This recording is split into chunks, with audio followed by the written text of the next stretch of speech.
sommes aujourd'hui à l'Hôtel des Nez avec maître Cécile Conan-Filâtre et Olivier Hougue, expert, pour une très grosse vente qui arrive le 12 mars avec vraiment deux spécialités maîtres.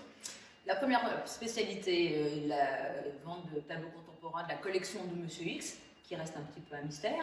Et la deuxième partie, un très bel ensemble de vases de Linossier qui provient directement des exécuteurs testamentaires de Linossier, Monsieur et Madame Fila. D'accord. Et donc sur cette première partie d'art contemporain, on aura combien de tableaux, grosso modo? 150. 150 tableaux. Et aujourd'hui, on fait un focus quand même sur ce tableau de Robert Combas. Et vous allez nous en révéler tous les secrets. Oui, effectivement, avec ce tableau de Robert Combas, on est devant une œuvre tout à fait exceptionnelle, non seulement par la date de 1987, on est encore dans les dernières années du mouvement de la figuration libre, mais aussi par le format, c'est un grand format, une acrylique sur toile qui a été tendue sur châssis par la suite.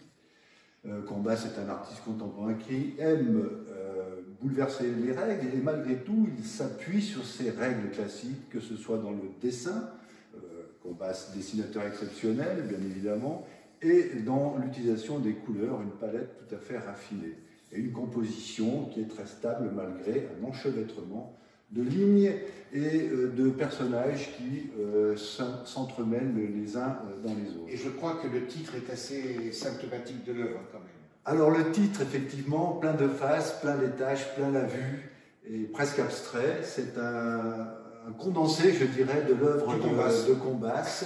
Et en fait, c'est aussi une position de l'artiste. C'est-à-dire que je pense que c'est pour dire, je vais vous en mettre plein la vue. Et effectivement, dans ce tableau, il y arrive.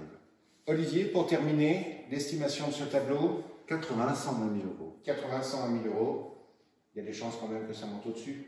J'espère. Merci à vous. Nous allons poursuivre avec la deuxième partie de cette vente, donc qui est consacrée à cet ensemble de dinandries de Claudius Linossier, un ensemble quand même assez exceptionnel, puisqu'il y a vraiment beaucoup d'œuvres. Absolument, alors pas que de la dinandrie, parce qu'on a la chance d'avoir aussi quelques plâtres qui ont servi après pour des éditions en bronze. Et ce qui est pour la petite anecdote, on a un plâtre là qu'on va vendre, on avait vendu le bronze il y a 3-4 ans en arrière. Allez, on regarde ça de tout près. On y va. Alors, c'est superbe cet ensemble de Linossier. On a combien de pièces vont être présentées? On a une trentaine de pièces environ qui comprennent la dinandrie classique et puis des plâtres qui ont servi ensuite pour l'exécution en bronze de certaines de ses œuvres. Ce qui est aussi un peu atypique, c'est qu'on a ces outils. Ces outils, c'est quand même assez rare. C'est un témoignage incroyable de son travail. Et des archives. Et puis des archives qui sont un peu inédites sur le marché de l'art, notamment son carnet. Alors Linossier s'est suicidé, sa femme est décédée, il n'a pas supporté la mort de sa femme. Il s'est suicidé en 1953 et on a son carnet où la dernière page, 21h45, éternité. Voilà, ce qui en fait un témoignage. Comment tout ça est arrivé chez un collectionneur? Alors, c'était pas un collectionneur, c'était l'exécuteur testamentaire de Linossier, un couple de ses amis, Monsieur et Madame Fila, et qui se chargeaient ensuite de s'occuper de la succession de Linossier. Et à ce titre, Linossier leur avait donné certaines de ses œuvres. Et donc, tout le témoignage, ce petit carnet et toutes les lettres, les archives. Donc, c'est fort intéressant parce que, habituellement, effectivement, on voyait une ou deux pièces de dinandrie. Là, on a quand même un ensemble qui est vraiment important. Mais ce sont surtout ces archives. Et il faut que ces archives restent publiques quelque part. On l'espère. On espère. On fait un appel à la ville de Lyon. Et ben voilà, on va espérer ça. En tout cas, pour tout le monde, rendez-vous le samedi 12 mars à 14h30. Et bien sûr, des expositions publiques avant. Toujours quand même avec des consignes de sécurité et sanitaires.